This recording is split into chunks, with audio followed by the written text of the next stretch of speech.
areas of cloud slowly drifting in from the west, along with some showers. Most of those showers affecting southern Scotland, where they will be of a heavy nature. Saturday and Sunday sees high pressure builds, so drier and brighter for many away from the northwest.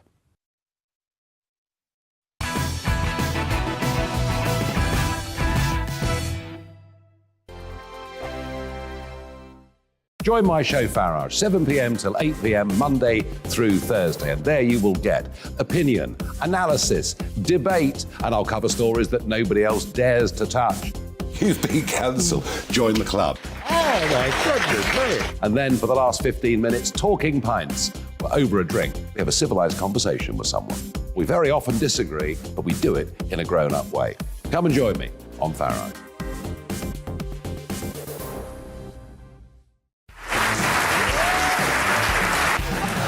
My name is Andrew Doyle. Join me every Sunday evening at 7 p.m. for Free Speech Nation.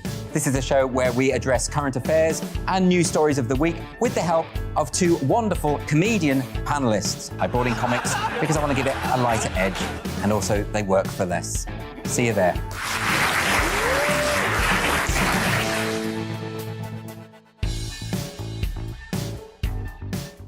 Hi there, it's Stephen and Anne. At breakfast from 6 a.m, you'll always be caught up with everything you need to know, the latest headlines, opinions and debates. We'll bring you the good news and the bad, but most of all, we're here for you. Remember, send in your views and let us know what you would like us to talk about. That's because we're your news channel.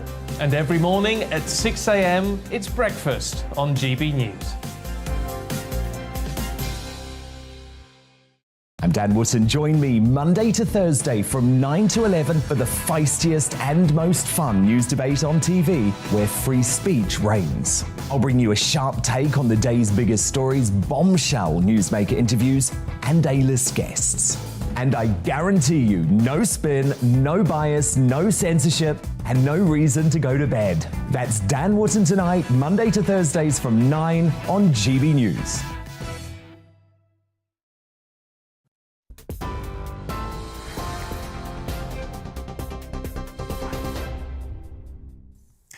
Good evening, it's 11 o'clock. I'm Tatiana Sanchez in the GB newsroom. The Queen says she's hoping the world can look forwards to better times as she marked Ukraine's Independence Day. It's after the Prime Minister made a surprise visit to the capital as the country marks 6 months since Russia invaded Ukraine. Speaking with his Ukrainian counterpart, President Zelensky, Boris Johnson says he believes Ukraine can and will win this war. During the trip, Mr Johnson set out a further £54 million package of military aid and vowed the UK will continue to stand with Ukraine. I want to remind you, Volodymyr, that when you rang me at 4 o'clock in the morning on that grim day in February, and you told me the news that we had been dreading, that Putin had been so insane as to invade a sovereign European country, I told you then that we were shoulder to shoulder with you, and that is as true today as it was in that horrific moment. Meanwhile, Ukraine's president says that at least 22 people are dead and 50 injured after Russian forces attacked a Ukrainian railway station. In a video address, President Zelensky says the rockets hit a train in the town of Shaplin, 90 miles west of Donetsk in eastern Ukraine. The 35-year-old man, believed to be the target of a shooting in Liverpool which killed a 9-year-old girl, has been named as convicted burglar Joseph Nee. Merseyside police earlier confirmed he'll be questioned in connection with the murder of Olivia Pratt-Corbell. His arrest is for breaching the terms of his release from prison. Officers are urging anyone with information relating to the shooting to come forward. Meanwhile, in London, police investigating the shooting of an 18-year-old man have offered a £20,000 reward for information about his murder. Newly released CCTV footage shows a car involved in the shooting of Alex Iannacu, who died nearly a year ago. A new appeal for information comes amid a wave of violent crimes in the capital. The Chancellor says freezing the energy price cap isn't off the table. Speaking at a wind farm in West Lothian, Nadeem Zahawi says he wants to focus on helping the poorest of families. He also says the Russian president has been using energy as a tool against the British people. I need to make sure that every pound is targeted and is stretched as far as we can make it, whilst we continue to support Ukraine in their battle against Putin. So targeting is important, and of course delivering the 37 billion, we're midway through that now. A 17-year-old British-Belgian pilot is now the youngest person to fly around the world solo. Mac Rutherford landed in Bulgaria today after 5 months of flying. He flew more than 30,000 miles and visited over 30 countries. He broke the Guinness World Record set by 18-year-old Travis Ludlow in 2021. TV, online and DAB+ radio. This is GB News. Now it's over to headliners.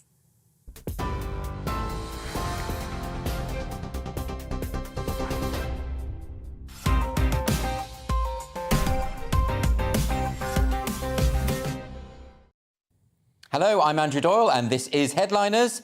Joining me tonight is one of the UK's leading right-wing comedians, Leo Kearse, and just another right-wing person we found, Nick Dixon. Both right. I'm going to have to be super communist tonight. I'm like counterculture. I'm a sort of elusive, enigmatic... Is that what you are? Counterculture figure. Not really right-wing at all. Well, I'm glad we clarified that. Very important. Let's take a look at tomorrow's front pages. We're going to start with the Daily Mail, who lead with fast track to deport Albanian boat migrants. Priti Patel strikes a deal in a new bid to send illegal Channel arrivals home within hours. But can she deliver? And also they're arrested the drug dealer who was saved as Olivia lay dying. Front page of Thursday's Telegraph leads with Johnson. We're paying higher bills. Ukraine is paying in blood. And that's on his visit, obviously, to Ukraine to mark 6 months of the Russian invasion. And also Sunak says it was wrong to empower scientists during pandemic. OK, front page of The Guardian now. Warning of catastrophe at Ukraine nuclear plant. So more terrible news out there. And levelling up is failing as education gap widens. Onto the front page of the Financial Times. They go with Kyiv calls for neutral observers to protect crucial nuclear plant. And another brick in the Wall Street as Blackstone eyes Pink Floyd catalogue. They're thinking of buying up the full catalogue there, apparently. The Mirror, and on the eve of the energy hike, the whole country speaks with one voice, but still we are ignored. Freeze our bills now. And a tableau there of very anxious-looking people. Front page of the Times now. They lead with alarm over Truss raid on NHS, regarding her plans to divert £10 billion into social care. And Britons must pay price for Ukraine, says PM. And finally, the Daily Star. They're going a bit off field here with hard rain's gonna fall. Storm Willy alert. So apparently some of the patterns in the predictions there have a certain phallic quality. And that is apparently front page news. Anyway, those are your front covers.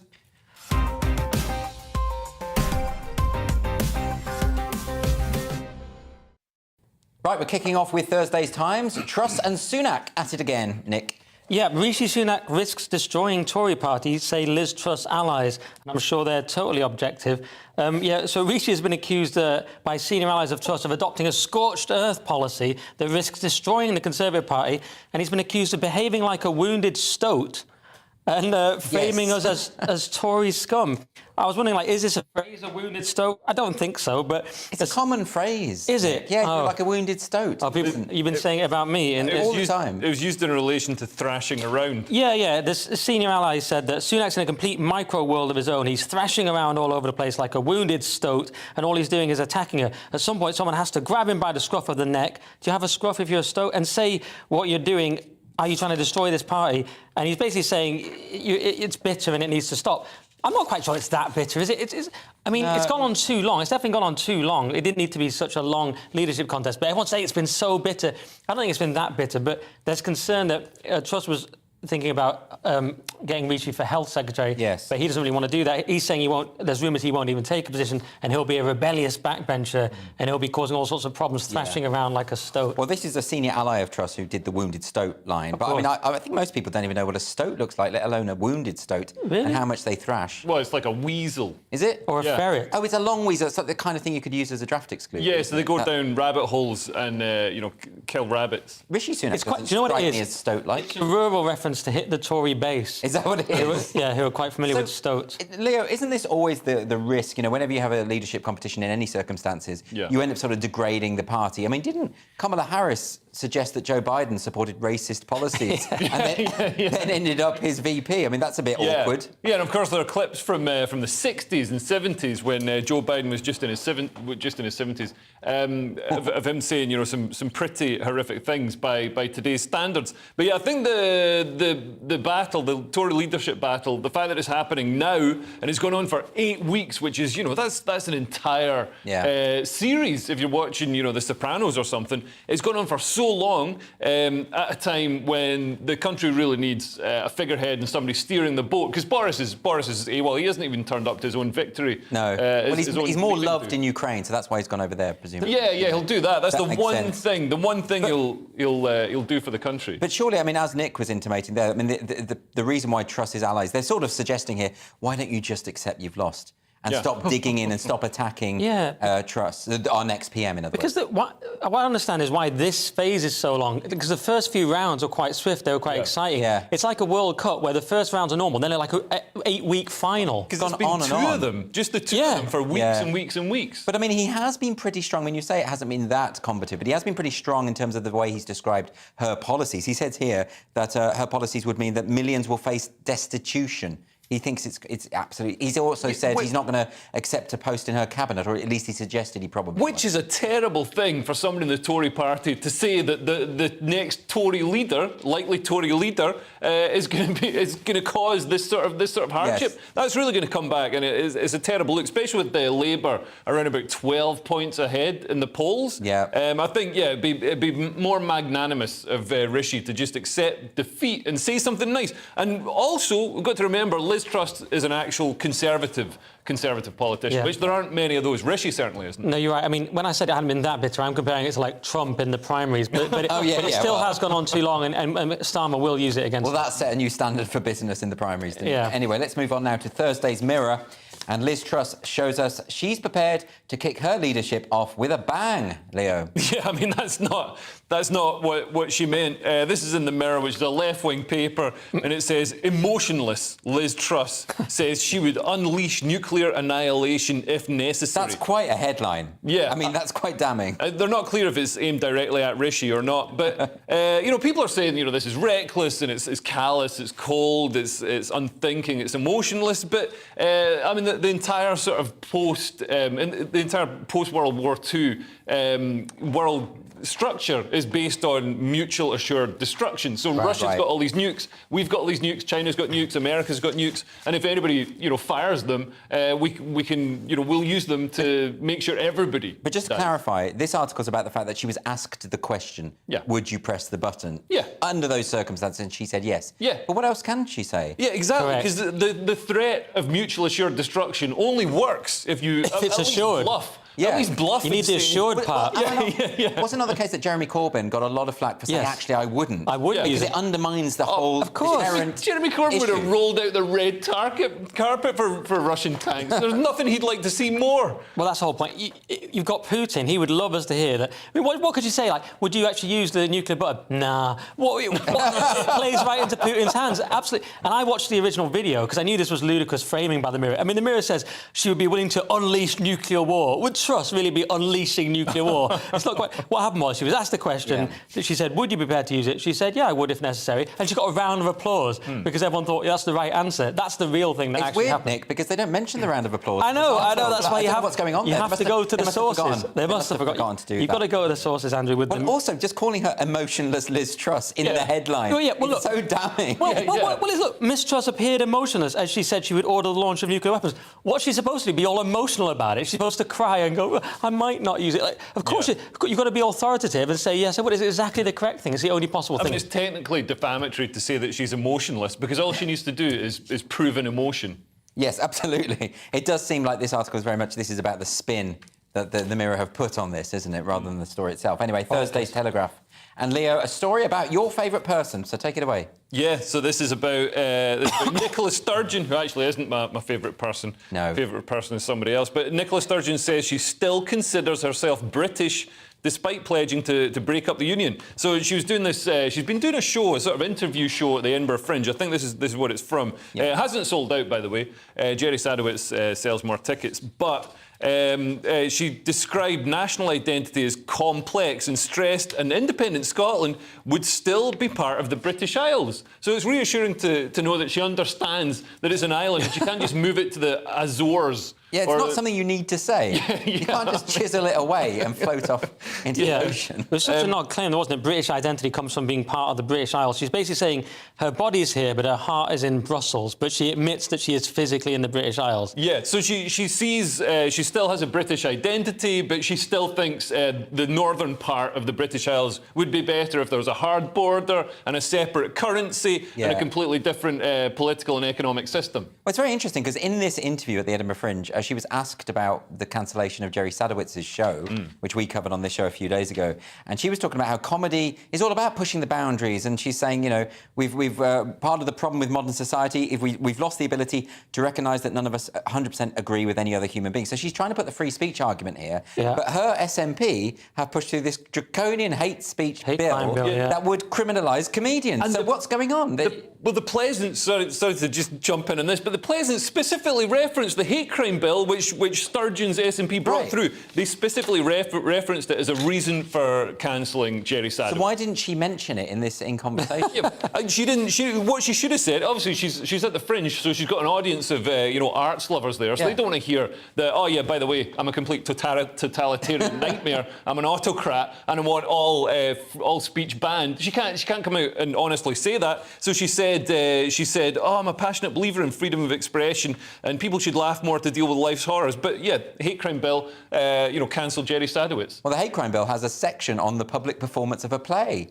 So if there's a play she don't like, it's going to get ditched and you're going to be in prison. Yeah, well, the hate crime bill extends to stirring up hatred, which you could argue if you wanted to that Jerry Sadowitz was doing if you were so inclined. But yeah, a certain group of people are sophisticated enough to say, oh, I totally believe in freedom of speech, but I don't in any way. You know what I mean? The same people that cancel Dave Chappelle and people like that, they say, oh, no, I'm a big believer in freedom of speech, and then they list why they're definitely not.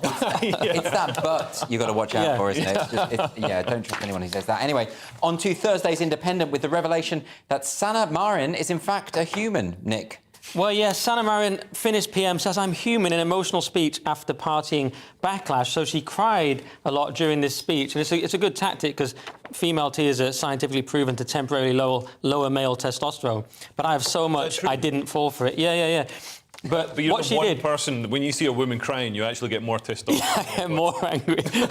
But what she did, she cried a lot in this speech, and she repeatedly referenced Ukraine, which is a great tactic when you've done something wrong. She's like, well, I just think we should think about Ukraine. She said Ukraine about 6 times in 2 minutes. What has Ukraine got to do with you partying? Nick, can you explain to me, what has she done wrong? Why is she not allowed to have a party? I'm going to explain it to you, Andrew. And it's not a misogynist thing, by the way, because some people on Twitter have said, well, someone on Twitter posted, oh, yeah, double standards. What about Boris with his children and his affairs? Like, well, they were all over the news, and he eventually lost his job because of such moral, problems. So it's not. But what it is, Andrew, we don't like to see in this post-Blair liberal world. There's this sort of thing like, I'm just a groovy guy or girl. I'm just cool, and I'm going to lock you in your house, and I'm going to bomb innocent people in foreign countries. And that juxtaposition is very distasteful. Jacinda Ardern does it.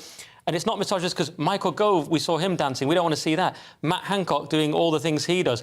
Oh, come in my on. opinion, I mean, these are human beings. They've got to have some leisure time. They're not. Yeah, in my opinion, I don't think there are any innocent people in foreign countries. You don't. What it is, it's just annoying. And look, and there was those 2 friends of hers doing a sort of topless photo who basically look like Instagram models, and people just don't want to see politicians, in that case her friends, behave like that. I don't see the issue of them having fun in their own time and letting. I've explained the issue to you. No, but not very well. It's distasteful because they want to be like, hey, we're just cool, fun people. It's like, but you're not. You're responsible for locking us in our homes and destroying our lives. So you can at least be serious when you're doing it. So people find it distasteful. Yeah, and also she said she'd never missed a day of work or left a single task undone because of her leisure time, but she categorically has. She's been in trouble for she didn't have her work phone on her, and bear in mind she's the Prime Minister, so you got to have your work phone. That I see as worthy of criticism. My point is that the expectation that politicians cannot have a social life is ridiculous. Yeah, but she had 2 topless women kissing at her house. What's wrong with that?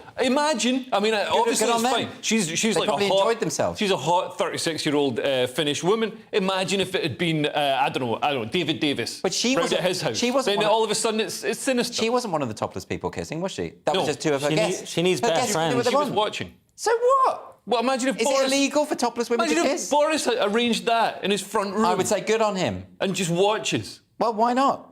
Because it's a slightly weird. Well, that's a different criticism, isn't it? There's nothing illegal here. No one's broken any laws. Nobody's broken any laws, but I mean, I think when you're Prime Minister, you should be... I mean, and also there weren't enough people at the party. It's a question of gravitas as well, isn't it? If you're meeting Putin and he's there, and you're sort of, you've got pictures of you like dancing on a phone camera, and it's just you don't see Putin. Well, you do see him on a bear. There are homoerotic pictures you do of see Putin him on a horse wrestling with bears. But they're great. It feeds into the propaganda, the anti-West propaganda that we're depraved and decadent. I'll agree with you that it's a bad PR move for someone who's in power, but it goes for Putin as well. I think if you're going to put these stupid photographs of yourself out We just want politicians to be austere and serious, and if they are going to drink, they should drink whiskies. I've said this before, whiskies in the middle of the day with a cigar. But not austere and serious in a sort of Gordon Brown... No, funny as well, like Churchill. You both are very demanding about what kind of human beings represent you. Anyway, Thursday's Financial Times, and is Biden sending inflation back up in America, Leo? Oh, yeah, this is a terrible move by Joe Biden. So he's cancelling $10,000 of student debt for millions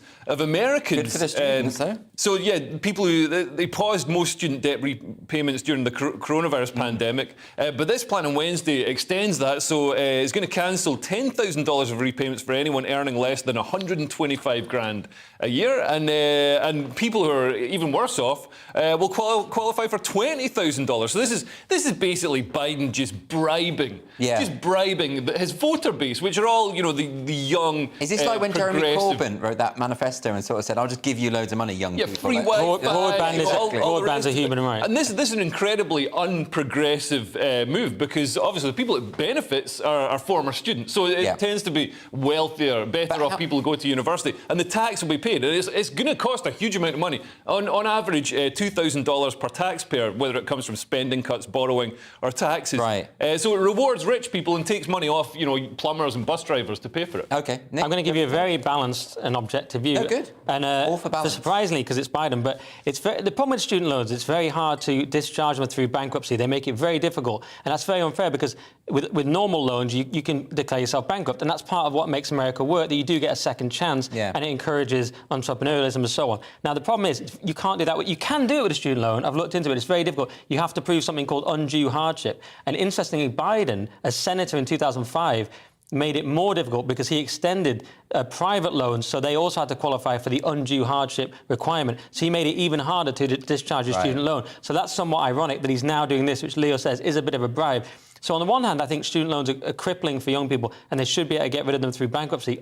On the other hand, should American citizens really have to bail out people for their gender studies degree? Yeah, I get that, but also, isn't it the case? I mean, the degrees in America are so extortionate. Yeah. They come out with... I mean, our debts are bad enough, but compared to what they pay in America... 10 times. They come out with a huge debt to the end of it. And so they should have should. support. They should come out with huge debts, because a lot of higher education is completely pointless. I mean, fair enough if you're doing like engineering, law, what's another good one, like medicine, Renaissance literature, something like Renaissance literature. Something with a purpose that society can't move on without. But for a lot of young people, they should be getting a trade, earning some, building a house. Wow. Sound like some 50s guy sort of shouting at his son who's a little bit effeminate. Get a pickup truck. Like Biden, paying progressive students, just bribing them, just chucking $10,000, $20,000. That's the same as if Trump came in and, just gave it to go-go dancers and anyone with a MAGA hat. Yeah, but the thing is, I think it might work. I think people are going to respond to this, because no one wants to pay all that money back. But it's like something you'd see in a Banana Republic. OK, well, Thursday's Guardian now, and, Nick, your favourite person might be in a bit of trouble. Yeah, well, the Guardian's gone with Trump appears to concede he illegally retained official document. So the Guardian's gone with that. That's implying that you were sceptical about their coverage. Well, it's the Guardian, but so basically, Trump has argued that these documents could be subject to executive privilege, but in doing so, that means they're official records, and he shouldn't have taken them. That's the quandary. So that's Do you think they've got a point? I don't know, because they're using lawfare, and because the whole thing stinks anyway.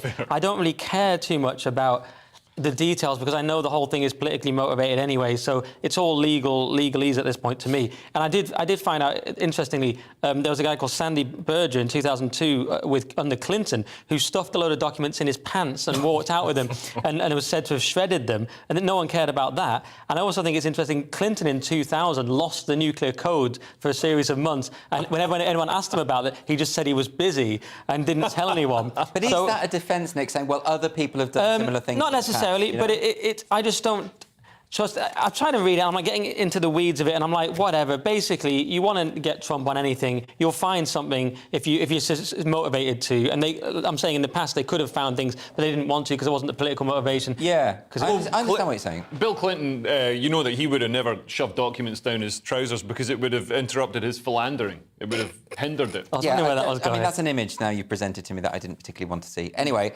what do you think about this, though, Leo? Do you think, in a sense, that even if they had concerns about these documents, etc., that actually the way in which the FBI went about this raid is probably not a sensible thing to do? I mean, from the Democrats' point of view, the FBI's point of view, it's an enormous gift to Trump. It sort of vindicates everything he's been saying that was dismissed as a, almost conspiracy theory. That, there's this sort of the elites are after him and the establishment is after him. It's like, well, then they're coming after him. And also, how many, like the Mueller report, how many impeachments? There's so many attempts to bring him down. This looks like another attempt. All right, he took some work home with him. Oh, boo-hoo! It's a bit somebody different. did some work. Yeah, but it's not like us taking work home here. It's the president of the United States. It's a bit more serious. Yeah, it's more serious. So it's good that he was so diligent and dedicated to the job.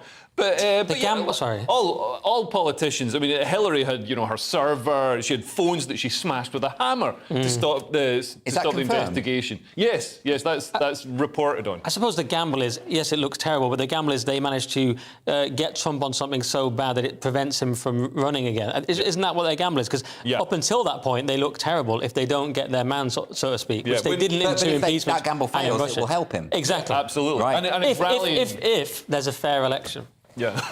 Right, that's all for part one, thankfully. Coming up, we've got the impending fate of pubs, another podcast to add to the list that we all know you're not going to listen to, and eating insects. See you in 2 minutes.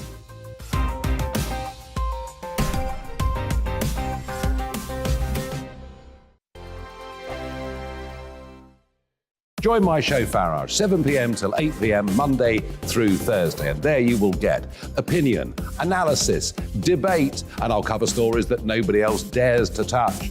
You've been cancelled. Join the club. Oh, my goodness me. And then for the last 15 minutes, talking pints. We're over a drink. We have a civilised conversation with someone. We very often disagree, but we do it in a grown-up way. Come and join me on Farage.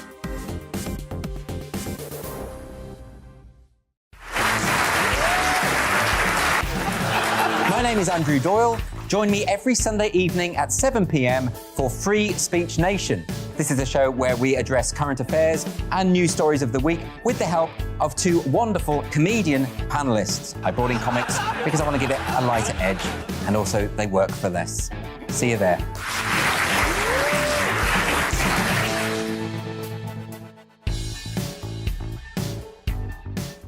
Hi there, it's Stephen and Anne.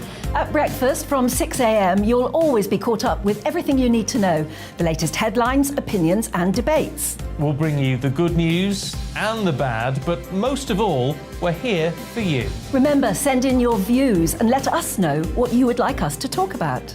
That's because we're your news channel. And every morning at 6 a.m, it's breakfast on GB News.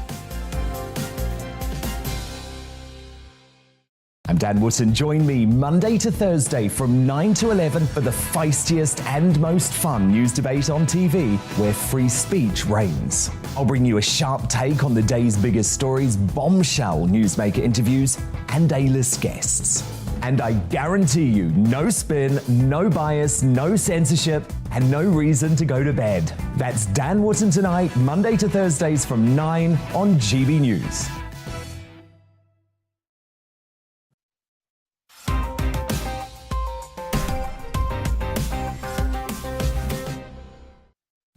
Welcome back to Headliners. I'm still Andrew Doyle, and they're still Leo Kearse and Nick Dixon.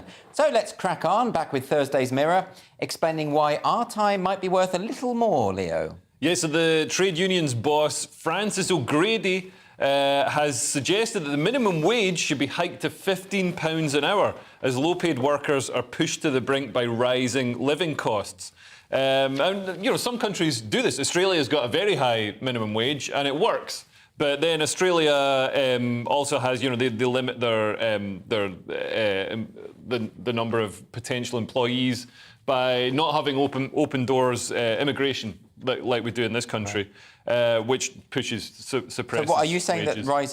That a rise in the minimum wage would be a bad thing? Because surely people do need more money. I mean, living on, what, £9.50 an hour? I don't think you can live on that. Leo's saying it can work with enforced borders. Yeah, with enforced borders. Otherwise, you've got an unlimited labour pool. So, you know, in the UK, anybody can come into the country and start working either under the counter or, you know, you just hang around for a bit and then you can work here officially. But Nick, surely, like, people do need more money at this time. Well, absolutely. Look, I sympathise. I mean, they're saying here workers are living wage packet to wage packet. I'm very much the same. I often don't even make it across that bridge between wage packets, but it's very tough for everyone. So I totally sympathise. The question is, does the minimum wage work? I'm no economist. Leo's more of an expert because he runs a sweatshop. But the point is, does it work? Because it actually increases unemployment.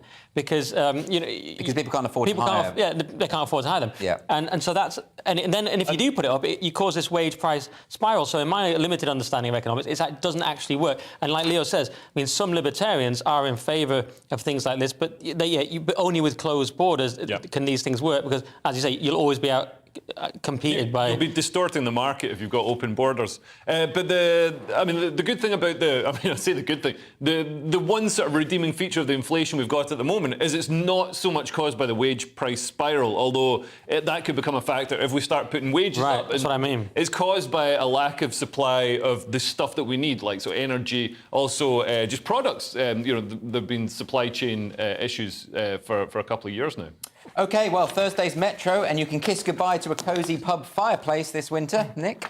Yeah, more than 70% of pubs unlikely to survive the winter over rising energy costs. 8% of pubs have said they've seen an increase in utility costs of more than 500%, which is outrageous. And now, of course, they're asking for government intervention. And this is the whole kind of cycle of communism. I mean, once you start to depend on the state, because they should never have locked down the pubs. They were treated terribly. The pubs were particularly hard hit, weren't they? Horrible. And hospitality in general. I mean, pubs, if they could have, should have got together and said, we refuse, because as someone has said here who's responded to this survey, they've said action needs to be taken now. It was hard enough making it through COVID times. This is absolutely ridiculous. And people are saying that they've been quoted 83p a unit instead of the previous 14p. So they can't survive. So it's after lockdown. You become so dependent on the state. Now you have to depend on the state to bail you out. And I just think it's another horrific cost of lockdown, and perhaps of people using pubs less in general. But it's also combined with the energy cost thing, and it's perfect storm. Then what hope is there for pubs? I mean, I know during the pandemic, alcohol consumption actually went up, but it wasn't people obviously drinking from pubs. They were getting it. Maybe people have become accustomed to buying the cheap beer and staying in. Yeah, and I think people have worked on their homes a lot over the past few decades. So your home is actually a nice place to be, and you've got a huge TV with a sound bar. So Cineworld is facing bankruptcy as well. But this feels like a lot. 70% of pubs. I mean, this is an incredible amount. Yeah, I mean, this is probably this could be an overestimation. They've asked pub landlords to fill in this questionnaire, so obviously they're going to be like, oh, it's so terrible. But yeah, I mean, they're being hammered by taxes, and they're also being hammered by... So the tax on a pint of beer in a pub is ridiculous. They're also being hammered by energy costs, because if you've got a big pub, heating a flat is expensive enough. They're seeing energy bills going up 500% if you're heating a pub. And so that's a lot of money. It's going up, tens and tens of thousands of pounds. So we need more energy. I can't believe, maybe the one thing that could help the pub trade is if the government listens to me and starts fracking and starts drilling in the North Sea. I love that you get this into every show. Even if the subject isn't fracking, you'll get fracking in there. At the moment, energy is everything. It's the root of all our problems is that we don't have enough energy because we're listening to Greta Thunberg and Bob, all these green idiots. Our producer did a little cartoon of Leo, and it just said fracking exclamation mark at the bottom, and we all had little things that we talk about. That's basically your nickname now. I mean, let's see if you can get fracking into this next story, even though it's about insects. Yeah, Nick. insects could give meaty taste to food and help environment, scientists find, according to, of course, The Guardian. And it's about mealworms, how you make mealworms to taste like meat. And you said to me, Andrew, in the break, how come there's so many bug stories? And I'm glad you've noticed it, because they want you to eat the bugs and be happy. It's Klaus Schwab, it's the WEF. I don't understand all this. I mean... I'll explain it to you. Go on. That's what I'm here for. And we even saw the other day Nicole Kidman and Robert Downey Jr. saying, eat the bugs. Why is it always in the media? Why are celebrities telling us to eat the bugs? The answer is they believe with AI and robotics and with generally how they want to run the world, there's going to be far too many what they call useless eaters who are going to sit around not adding to the economy. And these people like Schwab and all these, like the Davos-type people, they get together and they say, what are we going to do with all these people? Well, we want them to be as cheap as possible to maintain, so we're going to make them eat bugs. They can't heat their houses. They're not allowed to travel. They're not allowed cars. And this is what it is. There's a flaw in the plan. Eating bugs is gross. Yes. Well, no self-respecting person would do it. But they're going to force you to do it. They're going to be a meat tax on steak, and they're just going to find different ways to make you eat bugs. I'm not eating bugs. I don't care what you do. You're probably already eating bugs. I'm not. How dare you? What an accusation. They powder it and they put it in stuff. So if you get processed food, if you get, they've moved from horse meat to... You're going to be crying out for the days when Tesco put horse meat in its lasagna instead of locust. I understand that occasionally you'll get a few bugs that fly into the recipe or whatever. Like apparently when you buy a chocolate bar, there's a bit of bug in there because some bug's probably flown in. That's how they get used to it. Yeah, but I'm not having like a sort of fake steak made up of mashed mealworm. I mean, I'm not an animal. You will, because here's what they'll do, Andrew. You'll say, I'm not eating bugs, and then they'll say, you've been eating them for years. And then they'll show you how everything you had bugs in it for years, and they've just been putting them in over time. And everything's made out of bugs. And now they've got you addicted to bugs because they've put addictive properties in it. I mean, I'm making this part up. Stuff of horror. I made that bit up, that last bit, but they might do that. There's a glimmer of good news. So they say bugs provide a lot of nutrients and a lot of protein. And my mate had gerbils, and his flatmate had this tarantula. So he was always getting locusts for the tarantula, and he would never eat them. So we'd put the locusts in with the gerbils and just have this, it was like the Colosseum. You'd watch them, because the locusts are pretty big. So they'd be pinging around in the cage, and the gerbils would come out, and then they'd finally pounce on a locust after stalking it and hunting it for several minutes. So it's like the Christians and the lions. And then the gerbils got super healthy and bigger and really shiny eyes, shiny coats, like a gerbil in an advert. Why are you being paid by Klaus Schwab? Why are you advocating bugs? I'm actually being paid by the Gerbil Commission. It sounded like some sort of weird parable about gerbils and locusts. Anyway, well, they were good for the gerbils. Good for the gerbils. OK, well, on that note, which I don't understand, let's move on to Thursday's Daily Star and a shocking discovery that Meghan Markle has a lot to say. Yeah, talking of insectoid-type people. So Meghan Markle has been slammed for not allowing her guests to speak off and off on the debut episode of her podcast after critics claim the former working royal talked more. So this is Archetypes, our new pod. Well, in fact, we're waiting for this. Spotify paid, I think, $100 million. Well, I'm presuming her guest was some nobody and we didn't want to hear from her, right? It was Serena Williams. Oh, so a major tennis champion. One of the greatest tennis players of all time, and also a fascinating person because obviously one of the first big black tennis players of all time, and beat her poverty-stricken upbringing to become this. So more interesting than Meghan. Let's put it that way. More interesting than Meghan. And how dare you? She was in Suits. Yeah, she was in Suits, whatever that was. Nick's in a suit right now. Apparently Meghan spoke for 1.5 times more than 1.5. I mean, that's her guest. But that's a terrible host, right? Yeah. You've got to let the guests speak. I let you speak. Yeah. The host shouldn't speak, Andrew. That's the bottom line, exactly. This story is basically breaking news. Meghan is a narcissist. Do you know what I mean? Which we all need. Yeah. But the podcast has flopped as well. So even though they spent so much money on this content from Meghan Markle and what's the ginger guy, Harry. So it hasn't cracked Spotify's top 100 for podcasts. Yeah. Because would you want to listen to that? No. Meghan Markle talking? Maybe if I wanted to go to sleep and I needed something to soothe me to sleep, something like that maybe. Anyway, that's all for part 2. Join us in part 3, where the robots are taking over, Andrew Tate joins the Cancel Club, and Nick will tell us about his recent dining experience at a sex-themed restaurant. See you in 2 minutes. Right.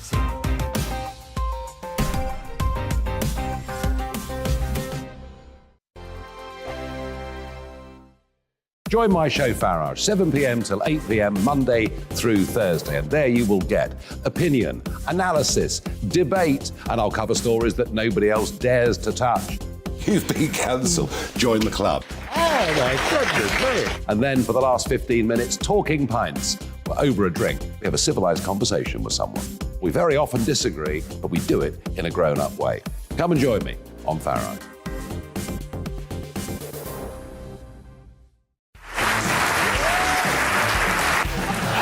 My name is Andrew Doyle. Join me every Sunday evening at 7 p.m. for Free Speech Nation. This is a show where we address current affairs and news stories of the week with the help of two wonderful comedian panellists. I brought in comics because I want to give it a lighter edge, and also they work for less. See you there.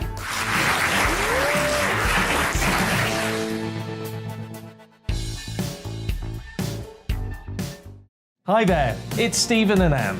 At breakfast from 6 a.m, you'll always be caught up with everything you need to know, the latest headlines, opinions and debates. We'll bring you the good news and the bad, but most of all, we're here for you. Remember, send in your views and let us know what you would like us to talk about.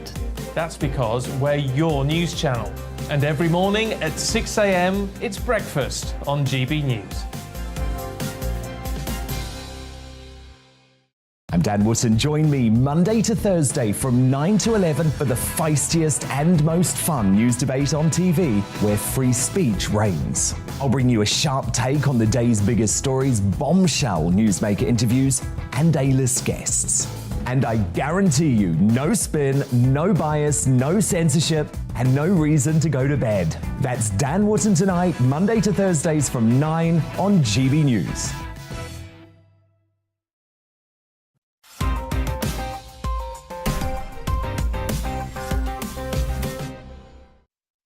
Welcome back to Headliners with me, Andrew Doyle, and these two divas, Leo Kearse and Nick Dixon. Let's get back on it.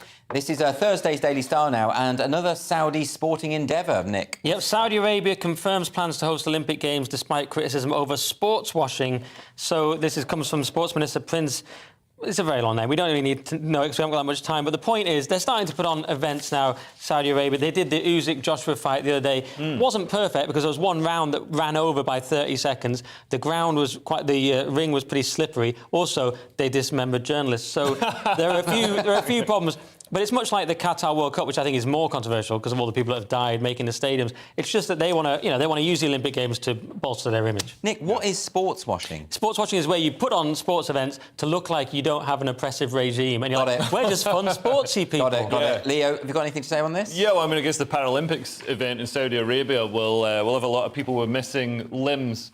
But also, yeah, I mean, it is ridiculous. They're sort of trying to make their country look better by having all these events, you know, the Formula One, Justin Bieber, but they commit horrific atrocities. Yeah.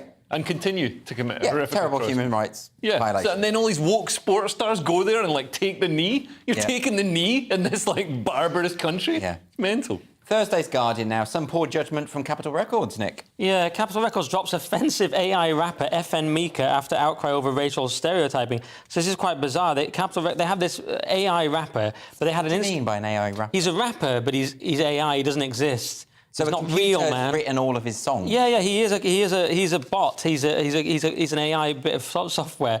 But he posts things, and he posted this thing on Instagram. He, in inverted commas, because it doesn't exist. And he said, "Police brutality. What should I do? This guard keeps beating me with his baton because I won't snitch. I hate no rat. I hate prison. It's so depressing. I wish I could get out so I could be making fire music again." Wait a minute. Is that written by an AI? It's written by some nerd it had a picture of him on the floor, and there's a police officer with a baton. And actually, someone had commented on Instagram, who took the photo, which is a great question. So he's basically been doing stereotypes, but because you know he's AI and someone's coming up with it, it's offensive because it hasn't just happened naturally. Someone's making it up. No, somebody's not making it up. The AI sort of scans all the output by rappers and assimilates it and puts out what it thinks. So it's going to be a stereotype because that's, you know, it's what he sees. But it's saying his that interpretation. This rapper uses the N-word, uses racial language. language, but if it's just scanning lots of rap, yeah, and then just making its own rap on the back, that's going to happen, right? A terrible idea. Like, let's do this AI of gangster rappers, so there's definitely going to be offensive racial epithets there. How could they not see that coming? Yeah. Unless you just listen to Will Smith, like it's not going to happen. And even that's bad now because you'll slap someone. What's great about this is because it's AI, you can be cancelled much more quickly and efficiently. It was only created in 2019, and already it's been cancelled. Oh yeah. But at least it's a victimless cancellation, right? Because it doesn't exist. In a sense, but unless robots have feelings, which some people think they do. And it's performed by a human. The actual thing is performed. Yeah. OK, I understand. OK, so Thursday's Guardian now with some temperamental new tech. Leo? Yes, this is more racist AI. So there's a Silicon Valley startup which offers voice-altering tech to call centre workers around the world.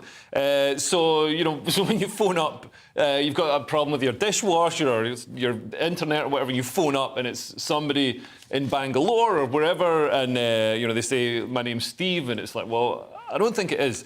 But yeah, I mean, so the accent... People can be called Steve anywhere in the world. Yeah, that's true. And to be honest, it's it's much more, even as a Scotsman, I find it easier to understand somebody in Bangalore than somebody in Motherwell, which is where blimey. I mean, call centres I've had Brummies on the phone and all sorts. Because at least the people in the call centres in India are highly educated. Yeah, and so they're all really smart and they really kind of get to grips with the problem. Yeah, and they want the job as well. But yeah, I mean, the accent can be a sort of hurdle or a block in understanding, and also sometimes customers feel that they're being fobbed off to another country. They want to speak to somebody in the country. So this AI mimics the accent. So the person in India will still be talking, but the AI will mimic the accent of the country you're calling from. So it's effectively changing your voice to the accent of wherever the call is coming from, right? Yeah, I mean, that's what it is. And absurdly, I mean, it seems kind of bizarre and offensive, but the president of Sanas, which is a company, has said it should be thought of as a cosplay, which is an absolutely bizarre way of getting out of it. Why aren't the Guardian offended by this? Listen, I don't know. Listen to this. It's quite offensive. It says Sanas touts its own technology as a step towards empowering individuals, advancing equality and deepening empathy by changing their accent to a Western accent. I don't see how that adds What up. happened to diversity? I know. Why is that such a bad thing all of a sudden? It's weird, isn't it? It's very weird. OK, we're going to move on to another article now. This is Thursday's Daily Mail with an update on the cancelling of influencer Andrew Tate. Nick, tell us about it. Yes, I'm ideally placed to get myself in trouble talking about this because I watched his full video last night. He did a sort of final goodbye video. It's over an hour. I watched it all. I'll summarise it for you and then say why he shouldn't be cancelled. So he pointed out in the video he's a person of colour, which was quite interesting. He used some of the left's language against him. There was a video of him with a girl that he got in trouble for, but he said it was just kink shaming because it was consensual. He even had the girl from the video say, no, that was just completely consensual. It was something with a belt. Anyway, he also debunked this ridiculous human trafficking claim that was made. Someone made a fake human trafficking claim against him, which didn't happen. He talked about how he's had thousands of death threats because of these recent attacks from the media and this recent cancellation, but he's had far more positivity. He said he might come off social media entirely because people can edit his clips any way they want and he'll always get in trouble, and he can't find a way around that.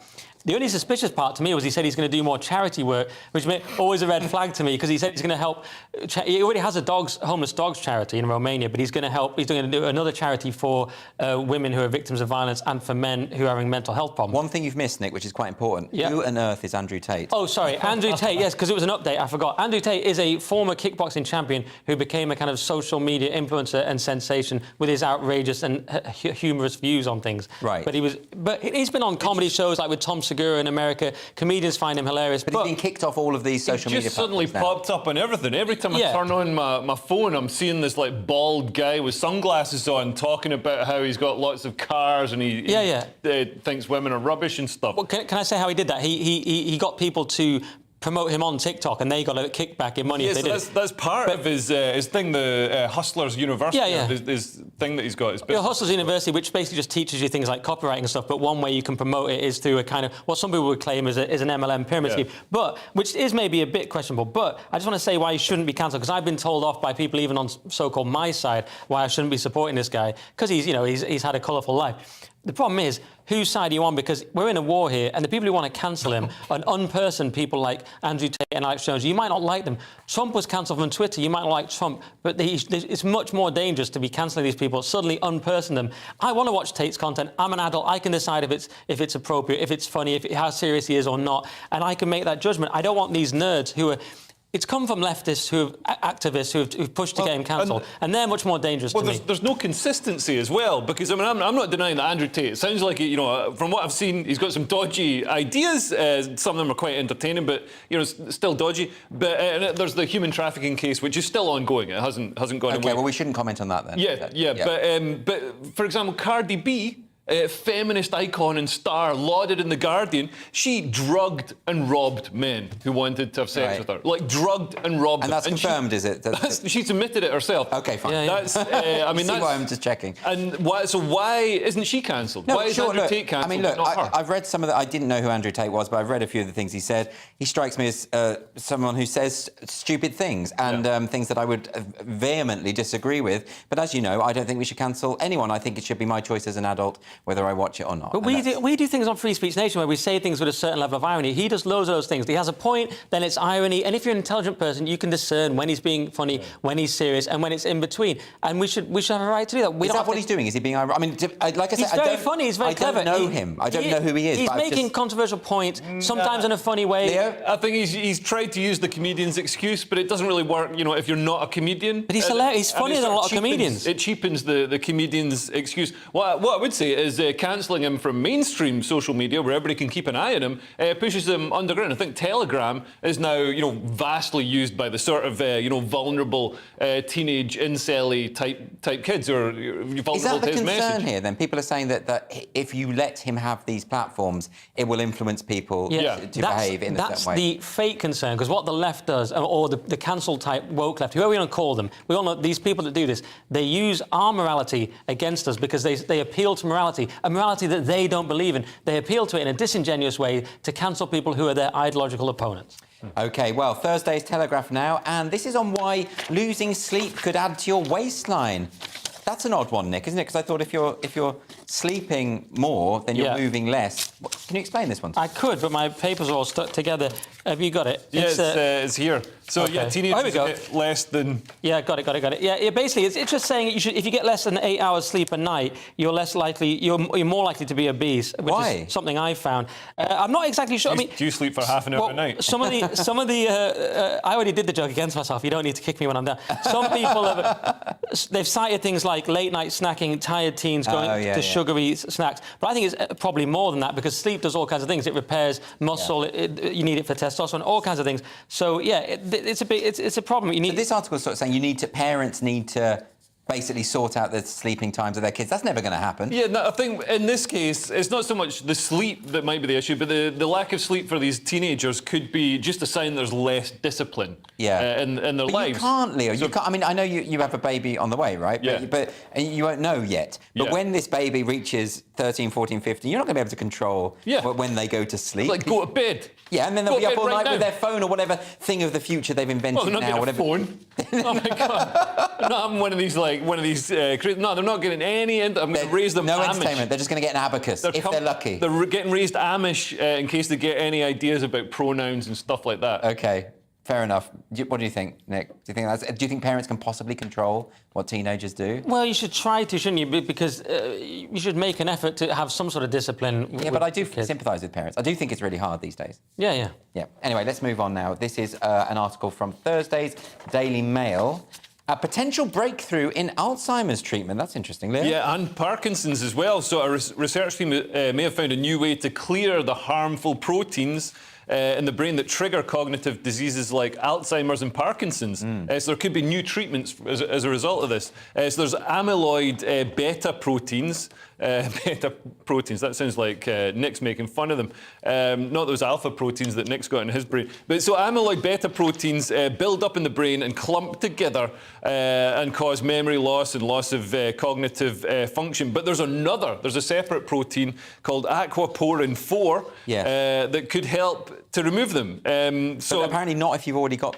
Yeah, if you've already got advanced Alzheimer's and Parkinson's, this can't help. It's only it's a preventative and how measure. did they find this out? With mice, is it, or something like that? Probably mice. They usually start with something like mice and then work their way up to people. I mean, it's one of the things that I think terrifies people the most, Alzheimer's, because it's such a cruel disease. It's this thing of you can't even recognise your loved ones. Yeah, you start mixing them up, or it's you sort of die. You sort of die as a person with your body still alive, Exactly. which So is a horrible thing to see. It is something that, obviously we do want experts to crack this as soon as they can. And it was on mice, and it came about by accident. They thought it was a fluke due to how the protein was being generated. It was an accident that came about. Loads of things do like that. Penicillin and all sorts of things have been discovered like that. So but there's not much to add to that one because it's factual. Leo's covered it basically. Although I'm not going to be against it. No. What for balance? Yeah. You like Alzheimer's? It's great. Some people say that diabetes is basically Alzheimer's is just another version, like a type 4 version of diabetes. So if you don't always be full of food, and that's a way of reducing, as well as your chance of getting diabetes, your chance of getting Alzheimer's. So let yourself get hungry, and then your brain clears itself of dangerous. Interesting. All right. Well, let's move on now. This is Thursday's Times and how living longer is a walk in the park, Nick. Yeah, walking for 10 minutes a day helps people in their 80s live longer. So they tested this. 7,000 men and women aged 85 or older were tracked for 5 years. And it said that the part that surprised me was how it phrased it. I mean, it said that the ones who walked an hour a week were found to have a 40% lower risk of early death. And I thought, what is early? They're already 80, but it turned out it meant they didn't die over the 5-year study period. So basically, if you walk 10 minutes a day, you'll live longer. And the one thing it doesn't say is do strength training as well, because that's really good as you get older. Your bones. Yeah. No, it's very important, I think, particularly for older people, to have some form of exercise. P.G. Woodhouse, for instance, he lived a ripe old age, and he did these exercise routine every morning, sort of. It wasn't much by a young person's standards, but it was sufficient to keep him going. Yeah, my dad's playing tennis in his 70s. But if you don't do the strength training, if you have a fall, it's much worse. Or you get a cough, you don't actually have the muscle capacity sometimes to cough properly and things like that. So people neglect strength training, which is also very important. But do the walking as well. Also, there's an issue with this regarding causality. So they looked at these old people, and the people who walked, went for walks every day, lived longer. But that just shows that healthier people are more likely to go for a walk because they're healthier. I see. If you're trapped inside, or you can't, you've got arthritis or whatever, then that's going to impact you. So it's not if you force yourself down to the park to go for a walk, it's not going to be the cure. I was going to say, so walking for 10 minutes a day for young people, that's normal anyway. I mean, you would do that naturally, wouldn't you? But is it the case that if you exercise, can you just not exercise throughout your life and then just at the end just do 10 minutes a day and then you'll be fine? Is that what you're hoping? Well, that's what I'm kind of thinking. It's the same as giving up alcohol. I think I can keep drinking until I'm elderly and then I'll stop and I'll live longer. Is that how it works? You won't make it to being elderly, is the slight issue. Is that the problem? Yeah. Oh, OK. Never mind. OK, now Thursday's Daily Star. Oh, dear, this is a steamy take on UK dining. Nick. Yeah, UK's first sex-themed restaurant forced to frost windows after complaints. Who saw that coming? Naked Soho, it's called. And it's, for some reason, they've decided to commission an artist to create a collection of breast mugs, vulva plates, penis bowls, etc. I've looked at their Instagram. I can't wash my eyes, sadly, but I've seen it now. Are these quite graphic? They're very graphic. It's just a lot of things shaped like penises. I'm like, why do we need this? I mean, they've said here, we wanted to create a space where people can be as free as possible, where anything goes. Try the West. I mean, we're already so free. I mean, you don't need to see this. You don't need to see, food shaped like a vulva. I mean, my friend just got back from Kabul, and he's struggling to adapt back to the Western world. If he saw this, it would just tip him over the edge. At least they've frosted the glass now. So I think the point was that originally they'd left it all open. Yes, mind you, it's in the middle of Soho, right? So people are accustomed to seeing all sorts of things. Yeah, but you could take a shortcut through there if you're going to see Harry Potter with your children, and this is true. You look through the window. It's the centre of Theatreland, actually. Yeah. It's very touristy. It's not like it used to be 20-odd years ago when there were drug dealers and prostitutes. Nothing like that now. Yeah. Well, if I was the other way around, I was in a restaurant in Soho called Tuk Tuk, which isn't there anymore. I was on a date, and it looked like a homeless person came up to the window and started to, hood over his eyes and started to masturbate. And I was like, oh, this is a nightmare. So I was banging on the window. I was like, stop masturbating. And then I got up to go outside to just try and get this tramp to not masturbate from the window when I was on a date. And it was Joe Jacobs, the comedian. He saw me and just pulled his hood over and did it for a laugh. Oh, he didn't actually have it. He was pretending. Okay, you yeah. managed to say that word 3 times in quick succession, so let's not say that word again. Yeah. But I mean, why? You knew what you were booking. I knew what I was booking. They haven't explained why they do this for a restaurant, because I don't understand the connection between food and sex. What? I mean, if you go that's for a the meal, great question. Why would you be interested? I know, it says here, if you want to stand next to a wall of bleeps and vulvas of all shapes and sizes. Who's to stop you? Gay, straight, queer, trans, S&M fetishes, feet kinks, anything you want, you can be at Naked Soho. People are eating during this time. But are they saying it's like a celebration? Ban it all. Eroticism and humanity. This is why the West has failed. Capitalism. It's just people trying everything, and obviously, you know, everything's got to be celebrated if it's depravity. The decline of the West. It's all over. The decline of the West. On that note, we're going to say goodbye. Join us again for Headliners tomorrow, and that'll be at 11 p.m. as usual. See you there. Farewell.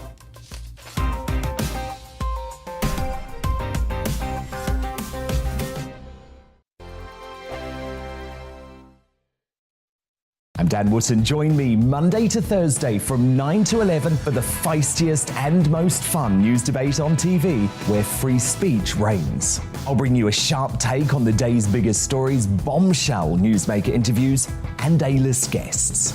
And I guarantee you, no spin, no bias, no censorship, and no reason to go to bed. That's Dan Wootton tonight, Monday to Thursdays from 9 on GB News. On Mark Dolan tonight, we have a simple plan, which is to inform, stimulate and entertain in equal measure. It's all about getting your opinions on the national television airwaves. I love my viewer emails, mark@gbnews.uk. So do join me from 9 p.m. to midnight every Friday, Saturday and Sunday for big guests, big opinions and a big presenter. 6'5", don't you know? See you then on GB News. Join my show Farage, 7 p.m. till 8 p.m. Monday through Thursday, and there you will get opinion, analysis, debate, and I'll cover stories that nobody else dares to touch. You've been cancelled. Join the club. Oh, my goodness me. And then for the last 15 minutes, talking pints. We're over a drink. We have a civilised conversation with someone. We very often disagree, but we do it in a grown-up way. Come and join me on Farage.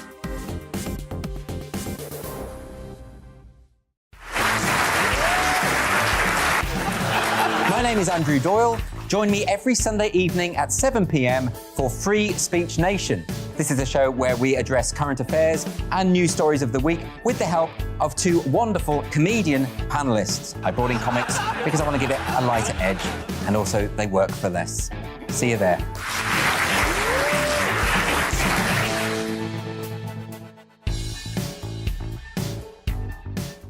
Hi there, it's Stephen and Anne. At breakfast from 6 a.m, you'll always be caught up with everything you need to know, the latest headlines, opinions and debates. We'll bring you the good news and the bad, but most of all, we're here for you. Remember, send in your views and let us know what you would like us to talk about. That's because we're your news channel. And every morning at 6 a.m, it's breakfast on GB News. I'm Dan Wootton. Join me Monday to Thursday from 9 to 11 for the feistiest and most fun news debate on TV, where free speech reigns. I'll bring you a sharp take on the day's biggest stories, bombshell newsmaker interviews, and A-list guests. And I guarantee you, no spin, no bias, no censorship, and no reason to go to bed. That's Dan Wootton tonight, Monday to Thursdays from 9 on GB News.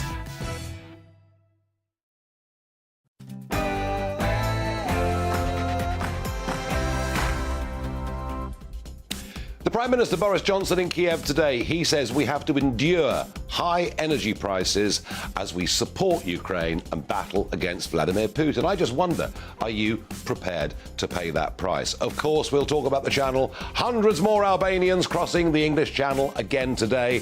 Why are we not resisting? Why are we not deporting them?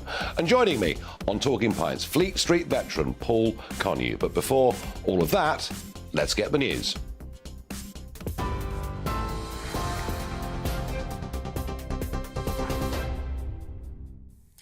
Thank you, Nigel. It is 7:01. I'm Tatiana Sanchez in the GB newsroom. Boris Johnson has made a surprise visit to Ukraine's capital to mark the country's Independence Day. Speaking with his Ukrainian counterpart Volodymyr Zelensky in Kyiv, the Prime Minister said he believes Ukraine can and will win this war. His visit comes as the country marks 6 months since the Russian invasion began. During the trip, Mr Johnson set out a further £54 million package of military aid and vowed the UK will continue to stand with Ukraine. My essential message for you today is that support for your struggle to keep your independence is indivisible and will remain whatever happens in UK politics. The 35-year-old man, believed to be the target of a shooting in Liverpool which killed a 9-year-old girl, has been named by newspapers as convicted burglar Joseph Nee. Merseyside police earlier confirmed he'll be questioned in connection with the murder of Olivia Pratt-Corbell. His arrest is for breaching the terms of his release from prison. Officers are urging anyone with information relating to the shooting to come forward. Meanwhile, in London, police investigating